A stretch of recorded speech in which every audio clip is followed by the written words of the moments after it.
Assalamu alaikum Melis Mirza. Assalamu alaikum. Siz elibizge ayıqqыс делген ооруларды айыктырып жаткан элдик дарыгер катары тарылдыңыз. Мисалы, рак ооруларын, боордун циррозун, ушундай эле кант диабетин, Ооба.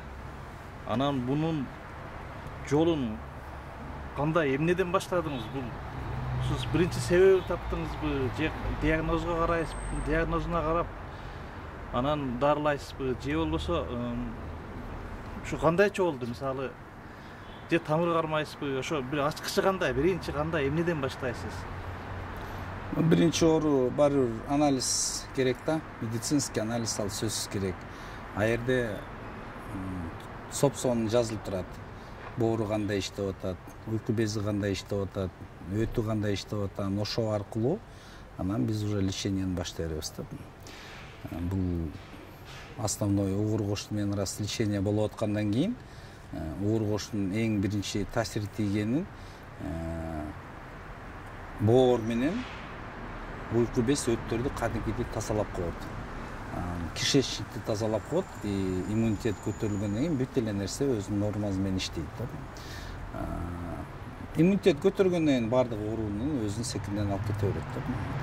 Иммунитетти эң жакшы көтөргөн бул алтын тамыр менен эле угур коштун деп мен эсептейм. Мисалы, азыр бир оорун тегерегенде баштайлы, ошо делге түшүнүктүү болот да. Мисалы, кант диабетин, сахарный диабетти, мисалы, врачтар кантип дарылайт, сиз кантип дарылайсыз? Врачтар дарылайт, өздөрүнүн дарилерин берет, атайын уйку без иштеткенде инсулин берсин депчи. Инсулин берет, анан инсулин выводить эткен дарилерди берип аткан күчү жетпей, анан инсулин берип баштайт да. Сахар оору тез билбейт адам. Эч качан барат эле мен сахар оору билбей эле жүрө берет. Бирөөсү көп суу ичет, бирөөсү көп арак ичет, бирөө кыйналып анан анализ тапшырса эле башка нерсеге барып тапшырсаң сахары чыгып калат да.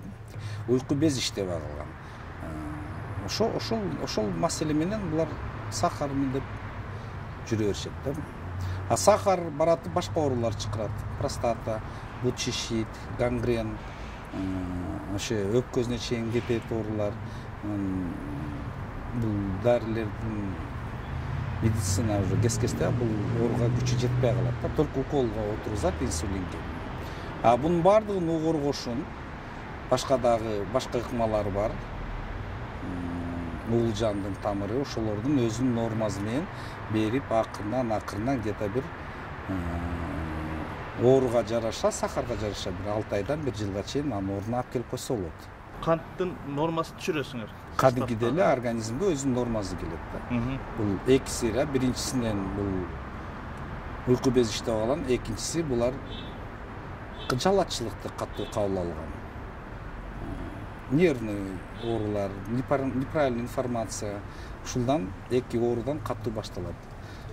Угур коштунун жолу боюнча бул катуу жазылган китептерде ич агарын тазалайт, өпкөнү тазалайт, а мени тазалайт депчи.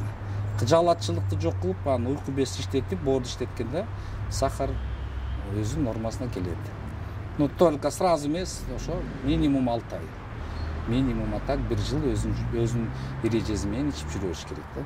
Бир эле угур кошту эмес, булга даже улжандын тамыры, улжардын сүтү, алгындын тамыры ушундай болуп, өзүнүн бир таблицалар бар, буну ичесиңер, тигини ичесиңер деген ушинтип жүрө бергендер бар да. Кишилер ошентип айыккандар деле бар булдан делечи.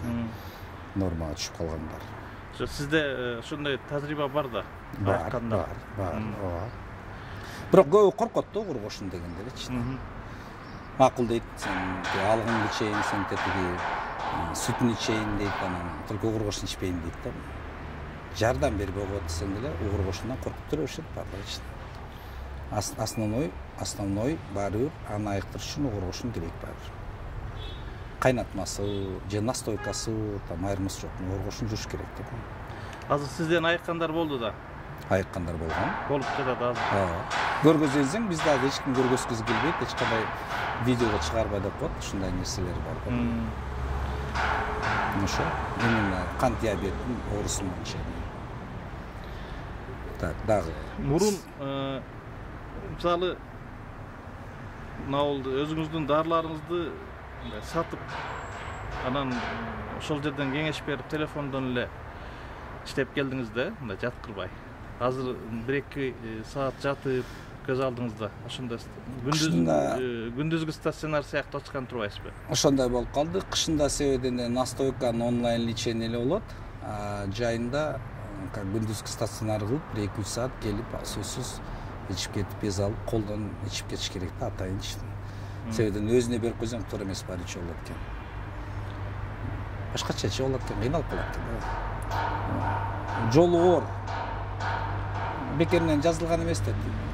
Өлүп калды, тигинтип калды деп алар туура эмес ичип алгандар. Жозо мустак ичип алган же тезирээк айыгайын деп көп ичиген бунун өзүнүн нормалары бар да өзү үчүн. Бир кызыктай бир 10-15 жылдан бери ар кимге берип жүрүп, ушу ар бир организмге өзүнүн нормаларын мен таап алгам да. Биринчи астан берип, анан көптөн берип, астан берип жүрө берем да ушундай болуп ичти. Өзүнүн бир таблицасы бар да, мындайча айтканда. Диабеттики ушундай. Мына рак ооруларын канчанчы стадияда алар келип атат? Обычно жаңы чыкканда бүттүк эле 4 стадиялар келгенде көбүнө баары жардам бербейт. Организмге караштуу баары кала тургандары лечение кылып атыргандар дагы эле лечение кылып атышат. Ал рак 4 стадия бул көбүнө жардам бербейт, особенно возрасттагыларчы. Возраст бар да бар. Возраст эле катуу ойнойт. Погода катуу ойнойт. Алмашып атканда погода дагы ал да катуу ойнойт. Жүргөн турушу, тамак аш жегени да катуу ойнойт да. Ошо огургоштун берет бүт нерсени ылгап башташ керек да, мындайча. А так балдар бар дагы эле ичип аткандар 4 стадияда. Уже 6 ай болду. Дагы эле ичип атышат. Токтотпой эле бир анализ тапшырганда жаңы келгендер мастопатия сразу базылды. 2 айда эле. Так. Бирөөлөр биопсия кылдырып деле катуу кыйналып баштаганда 6 айда өзүнө келди, раковый клетки нети деп.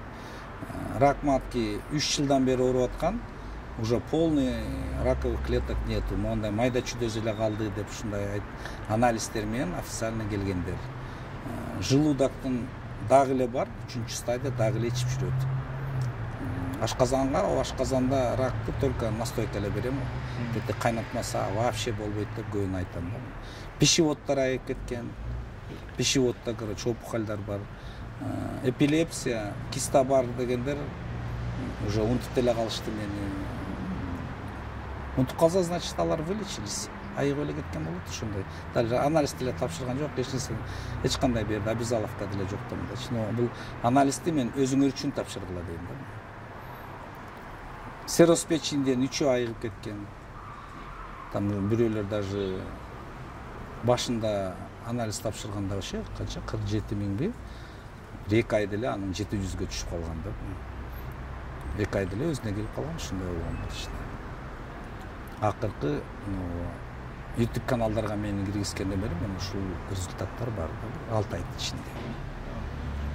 Алар айыккандан кийин элге айтпайт. Коомчулукка чыккысы келбейт, Коомчулукка чыккысы келбейт, только комментарийга сүйүнүп рахмат жазат, элдерге түшүндүрөт, но өзүн көргөзгүсү келбейт. Негедир билбейм, бизде ушундай болуш керек. Түшүнүп ушундай түшүнбөйм деле мен. А мен деле эметип калган бул индивидуальность мен деле чыкпай калган макул деле болгон. Раз көргүңүз келген маалымат анонимдүү.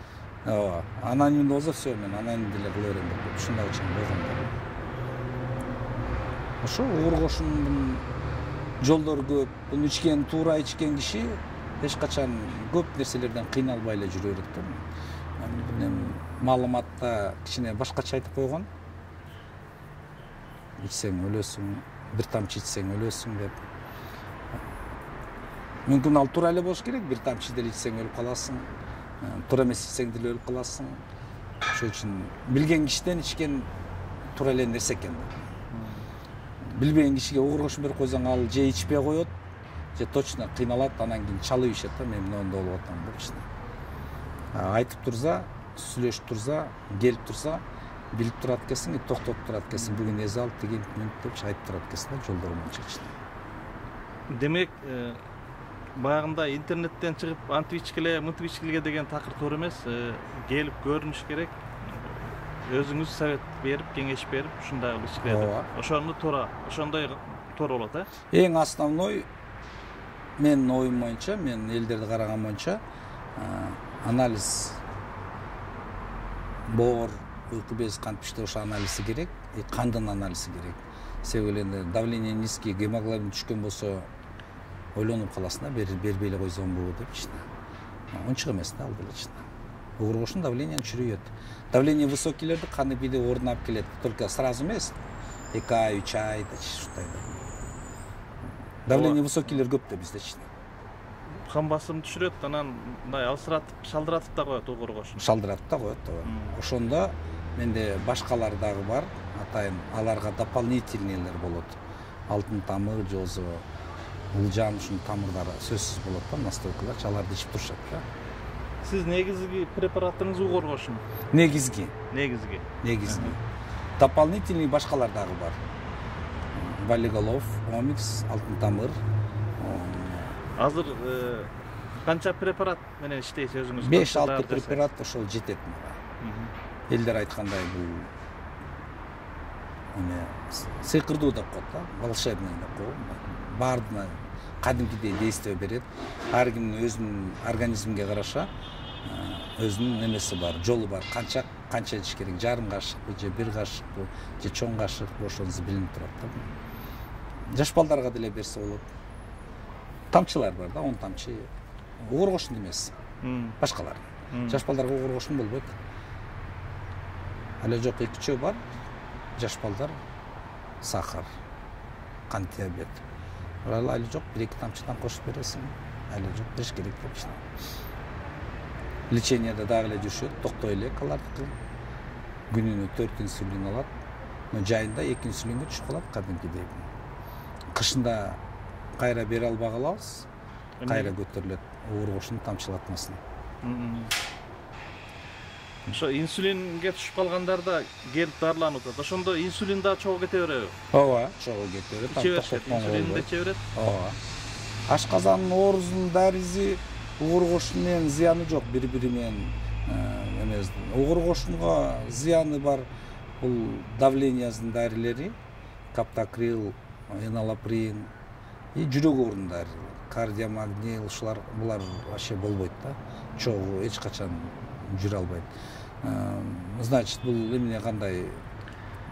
Каптакрил бул жүрөктү айлантат да, канынды. Угур кошунда ошондой да.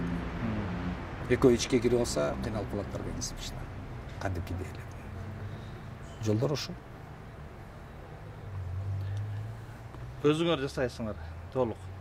Только өзүбүз жасап, бирөөгө да бербей, бирөөдөн дагы албай, өзүм лично жасап, үйдө отуруп, настойкаларды кылып коесуң. Алар 40 күндөн 2 айга чейин тургандан кийин анан только өзүнчө стеклянный постага куюп коесуң да, тура берсин депчи. Ошонун акырынан элдерге бере беребиз да. Кайнатмасын өзүбүз 5-10 жылдан бери иштегенден кийин барып угур кошунду өздөрү казып беришет, элдер бар. Ошону алып келип өзүбүз тазалап, өзүбүз лично кайнатып беребиз да. Кишилер көнүп алгандан уже колуна карматабыз, ушундай билесиңер, ичип тургула, сурап айтып тургула депчи.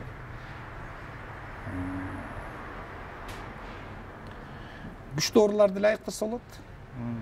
Рак, сахар, булар медицинанын күчү жетпей калган ооруларга биз киришип беребиз. Угур кошун жолу ушундай. Андан сырткары азыр эң көп кайсы оорулар кайрылып атат? Ашказан оору. Ашказан оору, ичеги ооруга бүт эле бир байланышта. Угур кошун мындай эле тазалап турат. Именно орусча айтканда ЖКТны полный тазалаган угур кошун. Аны тазаланса эле оорулар уже жок боло берет өзү менен өзгөчө. Бизде Кыргызстанда 90% ичи эме бар, оору бар, ичи катат дегенчи. Иче карын оорулары. Иче карын оорусу аны бар экен тиги чөптөр. Синамет тиги дегендер сбивать этип атат. Алар айыктыра албайт экен баары. Чай чөптөрдү көбүрөөк ичип жүрүш керек. Аны ичкенде бир 3 ай, 1-4 ай ичиш керек. Чөптөрдү ичкенде 3 айдан 6 айга чейин ичет. Бул угур кошун менен тиги тамыр настойкалар бир 10-20 күндө эле организмди, иче карынды кадимкидей өзүнө алып келип коет. бардык оору келет мага, мен бээр мурит, мен сахар, мен рак, мен боор мурит деп. Основной проблема ичегиң кандай дегенде, запор барбы, ичин катабыз эми ооба дейт. Биринчи мен ошонусунан эле баштадым да. Биринчи ичегимди тазалайлы, анан өз оору азаят дегенде. Түшүнбөй калат, бирок 10 күндөн кийин түшүнүп калышат, алача, мындай болду депчи. Угур кошун жолу ушундай да.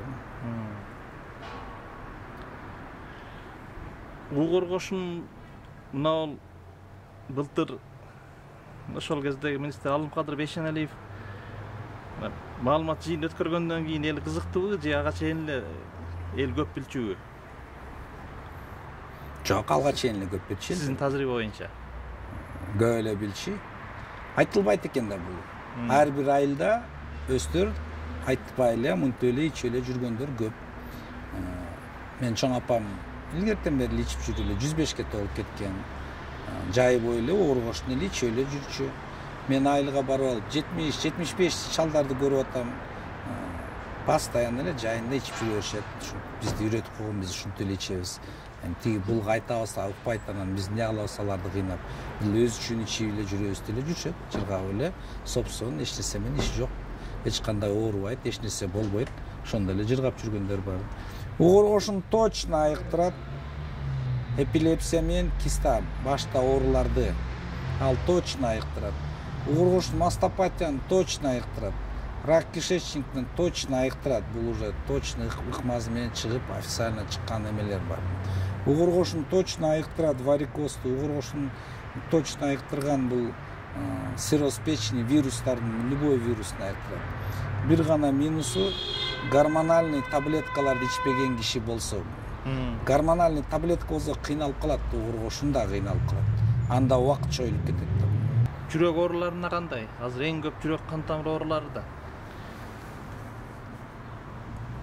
Күчү жетпей калат го жүрөк ооруга. Кайнатмасы жакшы. И то дозасы менен, но бул элестеткиле, бул жүрөктү катуу иштетип жатты. Анан кийин анын жүрөгүндө пробка бар, акырындан эле айыктырып атат. В основном даже инфарктик болгондорго тип койсун, шашпай калат деп. Инфаркт болгон кишиге лучше угур кошун ичпей эле кой, бар долон эле иштеп койсун болду, ошондой да. Дариңди өзүң ичип жүрө бер депчи. Жүрөк ооруларга кичине опасныйраак. Ал точно. Демек болбойт. Этиятташ керек. Этияттап жолун тапса болот, только ал чыдайбы ошого. Акырындан. Бүгүн болбойт сага 2 эле тамчы, бүгүн болбойт 1 эле тамчы деп коюп жүрө бериш керек. Тетигини ич, муну ич депчи. Көбү билбейт да, жүрөк оорунун даризи, эң эле күчтүү даризи бул долондон ашы да. Ошону постоянно ичип жүрө. Ошол өзүнө алып келет экен, көбү билбейт да. Ошол өзүңүздүн препараттардан сырткарыда муну ич, бул чөптү ич, бул чөптү ич деп кеңештерди бересиз да? Сөзсүз, ооба, себебинен кес-кес кишилерде мисалы ревматоидный артрит келет, мисалы, даже угур кошун ичкенден корксоң бар, огородунда лопухту кайнатып иче бер, постоянно ич деп койсун. Бизде азыркы адамдар жанагы таблеткага уколго көнүп алды да. Ошондой болуп калган. Муну кайнатыш керек, же болбосо настойка кылыш керек, ошондон зээригет да. Ошондон зээригип, же аны тазалаш керек, казып, анан жууп, аны кургатыш керек деген. Бизде сразу эле айык болуш керек деген вопрос андай оор окшойт. Анан бул чөп дарылар таасир эткени билинбейт да. Билинбейт. Билинбей акырындан. Орустардын чөпчүлөр айтканда биринчи организмде баланс болуп, өзүнүн нормасы кириш керек, анан адам айыгат деп коет да. Значит, минимум 3 айдан 6 айга чейин ич керек деген бар да. Көбү билбей эле, жок сразу эле айыгыш керек деген да. Азыр ушу биздин кыргыз элине эң зарыл маалымат деп кайсыны эсептейсиз? Ошо жөнүндө айтсаңыз. Эң зарыл маалымат кыргыз эли биздин кичинекей эле нары базы тоодо көп чөптөр бар. Ошолорду өздөрү чогултуп алып, өздөрү ичип жүргөн бул эң зарыл маалымат да. Себебинен мен кайсы тоого барбасам, кандай барбасам, сөзсүз ал тоодо бир 2 орус жүрөт да, машина менен өтүп барат болсо да, кетип барса, алар билет, алар окуган мындай нерсеничи. Кичинекей болсо да, бир боо болсо да жөн кетпей ошону алып кетет да. ошону Кыргызстанда берде турган кыргыз эли ошону үйрөнүп, ошо өз үчүн чогултуп ичип жүрсө, көп оорулардан айрылмагыла да. Бизде Кудай Таалам берген ар бир тоонун өзүнүн чөбү бар. Өзүнүн үйүшүн жеринде, өзү жашаган жеринде чөбү бар. Кыргыздарда даже бүт эле жер жазылган, каерде төрөлсөң, ошол жерде чөбү менен айыгасың депчи. Ошону туура кабыл алып, ошол нерсени кылып жүрсө көп оорулар жок болмокто биздечи. Ит мурун көп бизде, долоно көп бизде. Бөрү карага жөн эле тебеленип чаң болуп жатат. Өстөр ушуларды чогултуп, өстөрүнө ичкенге 1 киле, 2 киледен кургатып коюп койсок, бул кандай сонун нерсе да. Мурун дары чөп чогултуп чет өлкөлөргө өткөрүп жүрдүңөр, э? Ооба. Азыр аны токтоттуңар. Токтотуп эле койдук. Азыр дарылоого өттүңөр. Дарылоого эле өттүк. Өзү эле дарылап турайлычы депчи. Если официальный статистика цирроз печени анан 3-4 ракты мелис айыктырып койду дегенде, эл деле кое бербейт экен. Мен айыктыр деп келе беришет. Бул оңой эмес да. Азыр ошо айыккандардан угуп, эл биринен бири угуп, сарафанный радио менен эле келип атышат да. Ошондой эле болуп калды, ооба. Сарафанный радио бизде баары катыш иштейт. WhatsApp катыш иштейт, бири-бирине жөнөтүп турушат, болду, ошентип эле келип атышат. Мындай катуу деле эме деле кереги жок болуп калат экен. Анан сизден айыккандарды ар бирине өзүнчө WhatsApp группа кылып койгон турбайсызбы? Ошондой болуп калган, ал өстөр менен өстөр эле сүйлөшүп.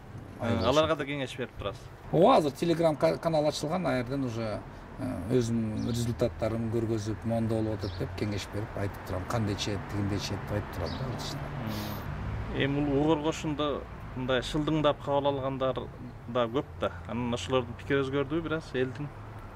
Элдин пикири өзгөрдү. Шылдыңдагандар шылдыңдап эле атат да. Шылдыңдагандар шылдыңдап эле жүрүшөт. Алардын жумушу ошондой да турат. Жамандай бериш керек. Анан жакшы деле жагы да көп. Врачтар менен карама-каршылык жокпу? Жок, алар менен эч кандай эмем деле жок, короче. Сен туразыңа, мен туразың деп айтмам. Алардыкы деле туура. Алар деле көп нерсени туура айыктырат. Алар кыйын нерсе да бар. Туура жерде өкмөт карайт, канча деген аппараттар бар, канча деген нерселер бар, аны карайт. Ошол үчүн биз врач слабый, мен кыйынмын деген андай вопрос эч качан болбойт. Врач Кудайга шүгүр канча кишини айыктырып атат. Колдон келсе чогуу иштесеңер жакшы болмок, э? Мисалы, бул эң сонун болмок, бирок булга да жетиш да бир көп убакыт кетет го. Азыр учет, өзүңөр учет жүргүзөсүңөрбү? Азыр уже жүргүзүп баштадык. Себебинен дагы эмелерди алдык. Балдарды алдык, чтоб алар бүт жазып, учет жүргүзсүн депчи. Отзывдарды коюп, кандай кылып жазылат. Себебинен көбү бетин көрөпсүз, хотя бы отзывдарды чыштап кетет, телефон номерден чыштап кетишет да. Ошого чейин уже барып атабыз да. Антпесе болбойт экен. Күнүгө кантип ичип атат, кандай болуп атат, эмне ошолордун баардыгын жазылыш керек. Алардын баардыгы. Баары жана айтып аткан баары больница в любом случае бизде баары ачканга туура келет экен да, бизге деле. Стационар ачканга туура келет экен. Бирок мыйзам жок. Мыйзам жок. Мыйзам жок, ала жок, баары ачканга туура келет экен. Даже мен азыр бир 3 комната алганым ал аз болуп атат да магачы. Кишилер көп эле келип атышат да. Эмне кылабыз, кантебиз депчи. Суроолор болуп калат экен, алыстан келсе кандай болот депчи. Демек стационарга уже баратыпсыңар да. Стационар. Анан өкмөт менен дагы бир макулдоом келип эметип калгандан кийин реабилитационный центр даже ачылыш керек. Элдер там 1 ай, 2 ай, 3 ай жашай тургандар болуп, ошого чейин барыш керек. Бул эми биздин деле элдик дарыгербиз да, биз ушу группалар ушу законго киргизип аткан ошонун баары кабыл алатпы деп ойлойм да, закондучу. Ошол кабыл алынса, анан кичине оңоюраак болуп калмак да, закон түрүндөчү, жолу боюнча. Азырынча элдик медицина, элдик жол менен эле баратыптыр да. Элдин жолу менен эле азыр.